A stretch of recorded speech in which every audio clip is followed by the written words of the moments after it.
안녕하세요. 저는 어스이노베이션사 대표 마크 왓슨입니다.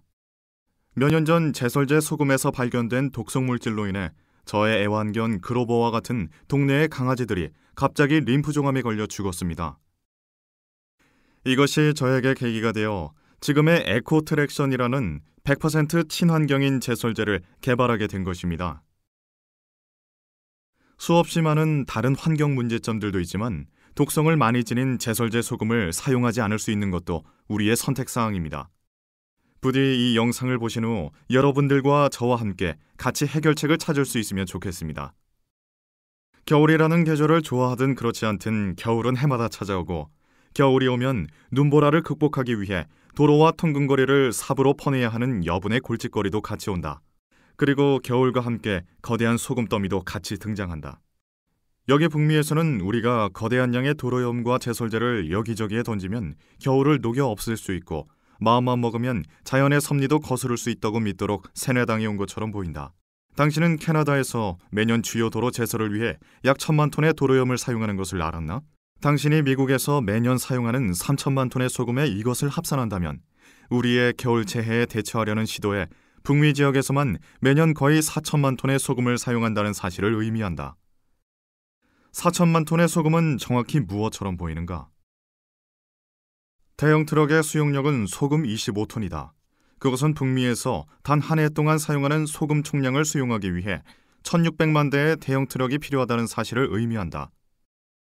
당신이 이 대형 트럭들을 꼬리를 물고 일렬로 정렬시킨다면 길이가 8,640만 피트나 되는 대형 트럭의 줄이 이어질 것이다. NFL 풋볼 경기장은 300피트 길이인데 당신이 이를 고려한다면 대형 트럭의 줄은 거의 28만 8천 개의 NFL 경기장을 가로질러 뻗을 것이다. 당신은 속으로 그래 알았어. 그렇지만 그게 무슨 대수라는 거지? 라고 생각할지도 모른다.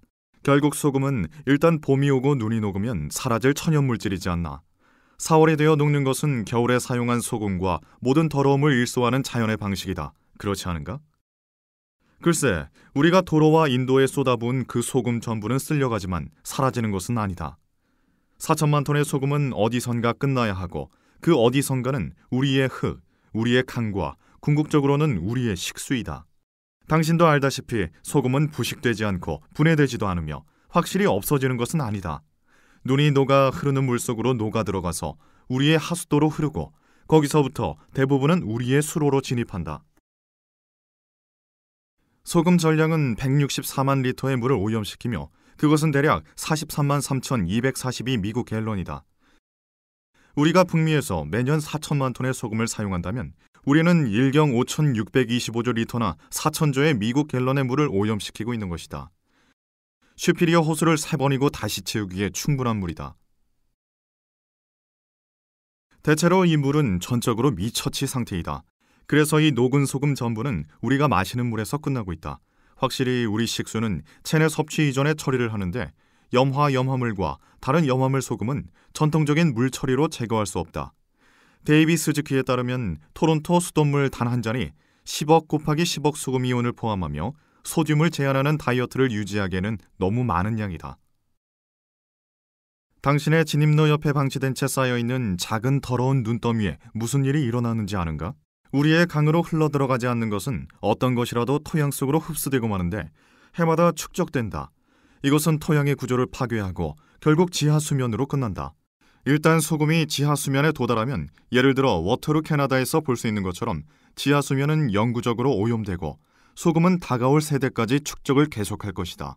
희석될지는 몰라도 결코 영구히 제거할 수는 없다. 그래서 아마 전반적인 도로염 이슈에 더 밀접한 관심을 갖기 위해 시간을 내는 일은 충분히 가치가 있다. 잠시 다른 곳으로 관심을 돌려서 우리가 누구인지에 관하여 정확히 짚고 넘어갈 시간을 가져보자. 우리는 어스이노베이션이다. 우리는 한 기업으로서 귀중한 천연자원 보호에 일조하기 위한 환경 친화적인 제품을 개발하고 마케팅하는 데 전념한다. 명백하게 도로염의 친환경적인 대안인 에코트랙션의 생산자로서 우리는 그 이슈에서 위기에 직면한 어떤 것을 감지했다. 그러나 우리 모두는 이 지구에 거주하고 우리 중에 누구도 도로염이 우리의 수생, 우리의 개울, 강, 호수, 지하수와 궁극적으로 식수와 육상, 흙과 식물 및 나무 생물권에 미치는 영향에 대한 면역이 없기 때문에 결국 가장 중요한 것은 우리 모두가 이 이슈에서 위기에 직면한다는 사실이다. 납세자로서 우리 중에 누구도 우리의 도시를 지금의 모습으로 구성하는 나무나 도로와 교량과 같은 초록과 회색의 인프라에 소금이 미치는 영향에 대한 면역이 없다. 경제학에서 우리는 이를 외부 비용이나 드러나지 않은 비용이라고 부르는데, 납세자로서 우리는 도로염과 관련된 여분에 드러나지 않은 비용에 동의한 적이 없지만 그에 대한 납부를 결국은 하고 만다. 소금 각 톤은 우리의 도시 및 농촌 인프라에 끼친 손해 900달러로 평가받는다. 그래서 우리가 단지 도로염 1톤에 60달러를 지불하고 있다고 말하는 것이 진짜 정확한가? 그것은 단지 우리가 지불하는 전면에 드러난 비용이고, 그것은 우리가 매년 지게 되는 소금 채무에 대해서는 설명하지 않는다. 도로염의 실제 외부 비용은 톤당 960달러이다. 이것을 4천만 톤으로 곱하면 총체적으로 북미에서 우리는 384억 달러의 문제를 보유하는 셈이고, 설상가상으로 매년 반복되는 문제이다. 도로염에 대한 가장 큰 신화 중 하나는 저렴하다는 점이다. 소금연구소에 따르면 소금은 빠른 작용, 경제적인 비용 및 쉬운 사용을 위한 최상의 제설제이다. 이용 가능한 다른 제설제 제품이 많이 있지만 그 어떤 제품도 소금의 비용 효과에 필적하지 못한다. 인프라, 수송수단, 깨끗한 물, 어류 서식지, 가로수, 이런 거의 모든 것에 대한 손해의 측면에서 처음에 비용을 적게 쓴 것이 나중에는 더 많은 비용을 초래하기 때문에 그것은 분명히 비용 효과는 있다.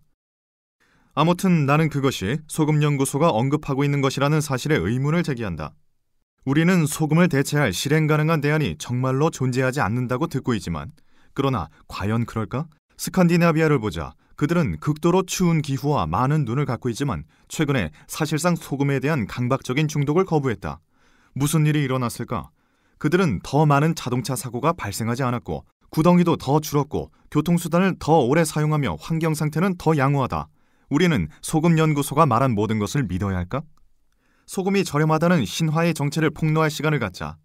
저렴함을 무기로 판매를 촉진하기 때문에 제설 목적으로 가장 일반적으로 사용하는 소금은 암염이나 염화 나트륨이다. 도로염은 식탁용, 정화된 소금과 동일한 것이 아니다. 도로염은 전형적으로 100만 년 된 소금 퇴적물로부터 채굴하고, 이 퇴적물은 당연히 납, 수은, 카드뮴 및 비소와 같은 중금속을 포함한다.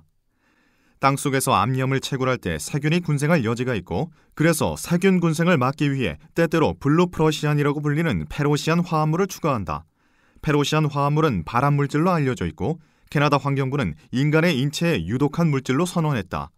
인간의 체내 섭취를 위해 식탁용 소금은 반면에 정화되고 표백되며 요오드로 처리한다.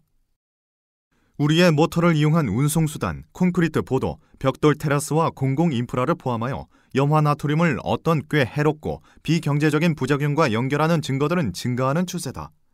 궁극적으로 역시 염화 나트륨은 우리의 건강에 부정적인 영향을 끼친다.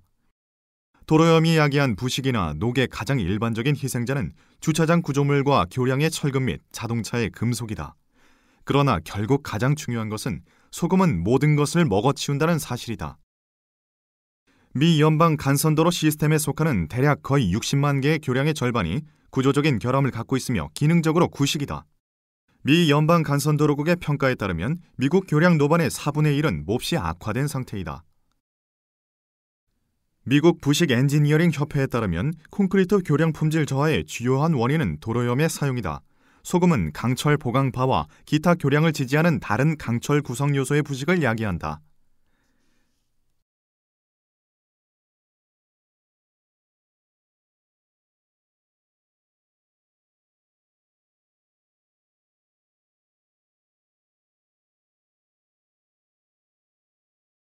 (1950년대와 1960년대에) 건설한 수천의 교량 노반은 지금 염화물로 오염되었고 상태는 악화되고 있다. 결함을 보일 때 그 노반에 대한 수리 및 복구는 여러 해 동안 주요한 지출의 원인이 될 것이다. 어떤 경우에 악화로 인한 비용은 단지 금전상의 손실에 그치지 않는다. 당신은 우리가 총체적인 소금 채무에 대해 잘못 인도되었고, 소금은 우리가 생각했던 것만큼 값싸지 않았다는 사실을 생각하기 시작한다. 우리가 부식으로 인한 모든 추가 경비를 검토할 때 결국 우리가 도로, 인도 및 주차장에 쏟아부은 값싼 암염에 대한 대가를 지불한다는 사실은 꽤 명백해진다. 우리는 지금 도로염이 도로, 교량, 차, 수질 오염에 책임이 있다는 사실을 알고 있다. 그러나 사실은 우리의 건강과 환경 역시 손상되고 있음을 알아야 한다. 오늘날 대부분의 사람들은 심지어 시험도 거치지 않고 필요량보다 3배나 많은 소금을 섭취한다. 별로 놀라울 것도 없이 우리의 수로에 있는 염화물 수준은 증가하는 도로염 사용의 결과로 높아졌다. 지하수 염도는 장기 식수 공급에 관한 주요 관심사이기 때문에 이것은 경보이다. 현 상황에서 미국 환경보호청은 모든 공공수자원 시스템이 소듐 수준을 감시하고 20mg/L보다 높은 수준은 지역 건강당국에 보고할 것을 요구하는데, 그 수준에서는 소듐 제한적인 다이어트를 관리하는 의사들이 자신의 수돗물을 마시지 말라고 조언해야 하기 때문이다. 우리가 마시는 물은 고혈압과 같은 건강 문제의 원인을 제공하고 있는데, 우리가 도로를 깨끗하게 유지하기 위해 사용하는 소금이 수로로 흘러가고 우리의 지하수 속으로 여가되기 때문이다. 지방자치 규모에서 사실상 수돗물로부터 염화물을 100% 제거하기는 불가능하다. 이유는 역삼투와 같은 진보한 여가 처리 방식의 높은 비용 때문이며, 결과로 대부분의 지방자치단체는 가까스로 최소 한도에서 애쓸 뿐이다. 2001년에 캐나다 환경부와 캐나다 보건부는 환경에 침투한 도로염의 다량과 농축은 생물망에 중대한 위협을 불러일으킨다라고 명시한 도로염 평가 보고를 발표했다. 그것은 식물, 동물, 조류, 어류, 호수, 개울, 지하수 및 심지어 우리의 아이들에게도 해롭다는 사실을 의미한다. 그 보고의 결과 캐나다 환경부와 캐나다 보건부는 모든 사염화물 소금이 생태계 독성 물질이라고 발표해야만 했다. 이 발견이 있은 후 자동적으로 염화물 소금은 등급 2 우선 물질 목록에 오른다. 도로염이 캐나다 우선 물질 목록에 최초로 추가된 이후 9년이 지났고 여전히 등급 1 물질로 분류되지 않았다. 왜일까? 소금 산업과 우리의 정부 운송당국과 기구가 도로염을 유독한 것으로 라벨을 붙이면 그 뒤에 과학은 결함이 있다고 우리에게 보증하기 때문이다. 그들은 도로염이 과도한 양을 사용하지 않으면 환경에 중대한 위협을 제기하지 않는다고 우리에게 말한다.